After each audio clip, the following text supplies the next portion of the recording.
Hello, this is Ziemowit about history, and today I will tell you about Ugrofinic people. Ugrofinic people that today are mainly from Finland and from Hungary.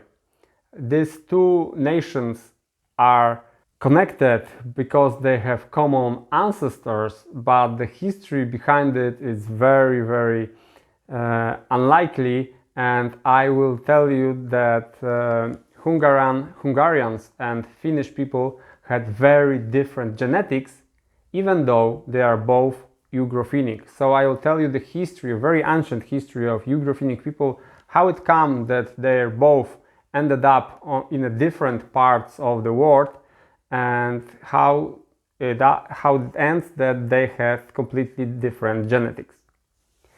Ugrofinic people had started their existence in very ancient times, about 20,000 years ago, in present day southeastern China.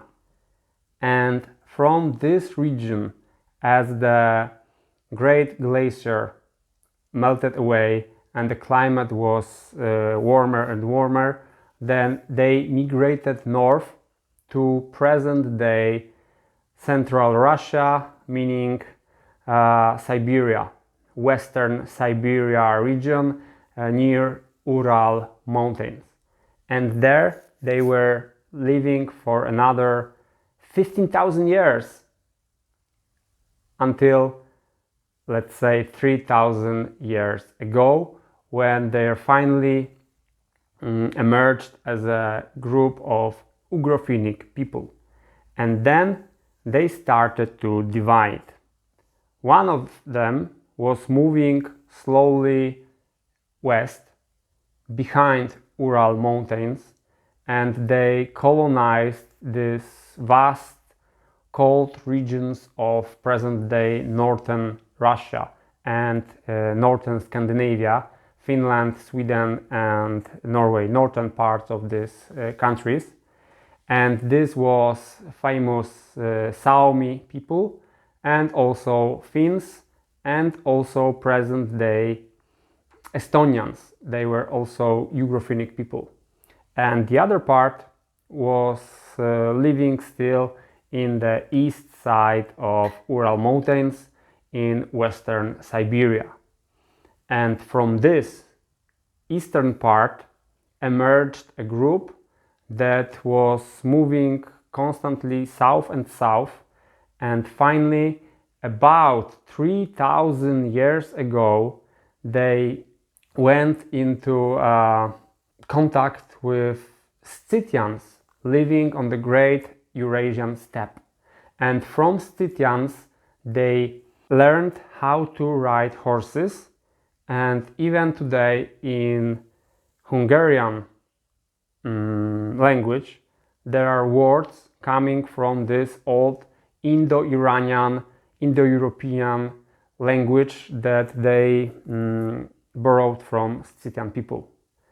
So these proto-Hungarians learned how to ride horses from Scythians, and they were living in this south part of western Siberia for another 1,000 years.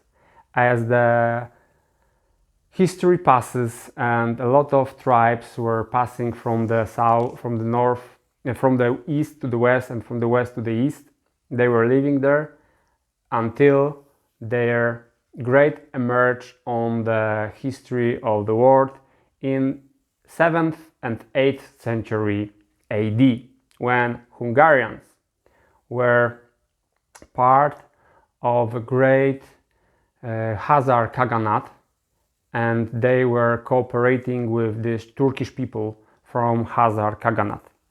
And they emerged as a nation, very strong tribe, and they were mostly allied with Khazars. But in the period of the Khazarian decline, Hungarians decided to move from this south part of western Siberia to present-day southern Ukraine.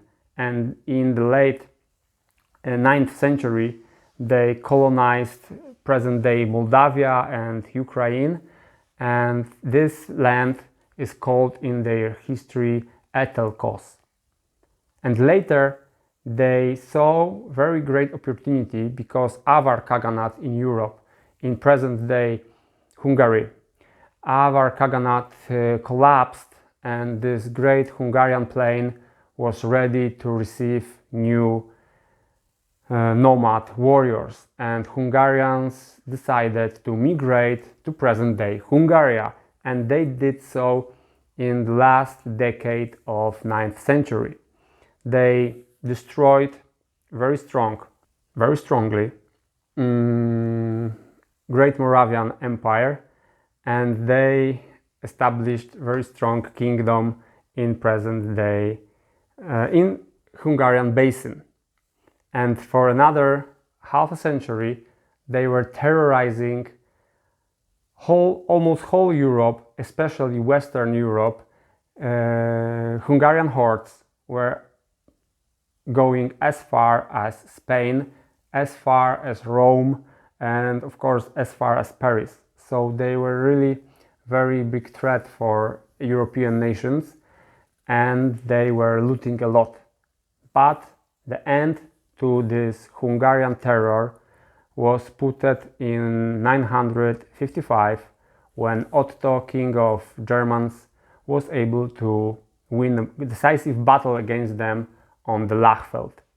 But now, why Hungarians are so different to Finns, even though they are both Ugro-Finnic people? Because Finnish people have at least 50% of N gene that is typically Ugro-Finnic, and it is from this cradle of Ugro-Finnic people from southeast China.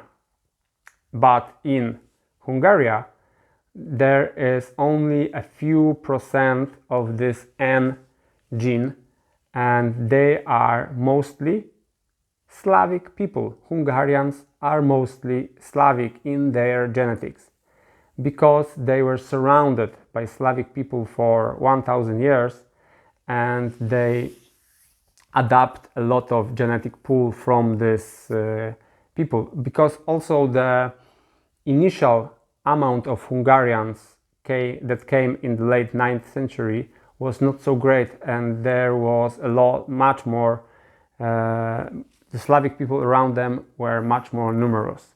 So genetically, present-day Hungarians are mostly like Slavic people, but their culture and their language remained completely different, and Hungarian language is totally different from other European countries, and they even cannot talk with fellow Finnish people, because Finnish language also evolved in different way, and it's completely different. And what's very interesting, Hungarians from all Europeans have the most similar language to Chinese, because of this connection from very, very deep Paleolithic period. So we have this extraordinary nation in Europe, Hungarians, who speak their own very, very unique language, who are genetically like Slavic people, but in fact they are able to preserve their independence and their culture for over 1000 years, and this is very, very extraordinary. Also, Finnish people in the north are also very unique, because they were also able to stay in their tradition and with their language, even though Sweden from the west were trying to Germanize them, and Russians from the east also were trying to conquer them. But Finnish people were able to defend, and now there is another Ugro-Finnic country, Finland, with people living with their language and with their culture, and on top of that with their genetic pool, the N gene. Thank you very much. I hoped that was interesting for you. Tell me in comments what do you think about this kind of topics for you, and see you in the next movie.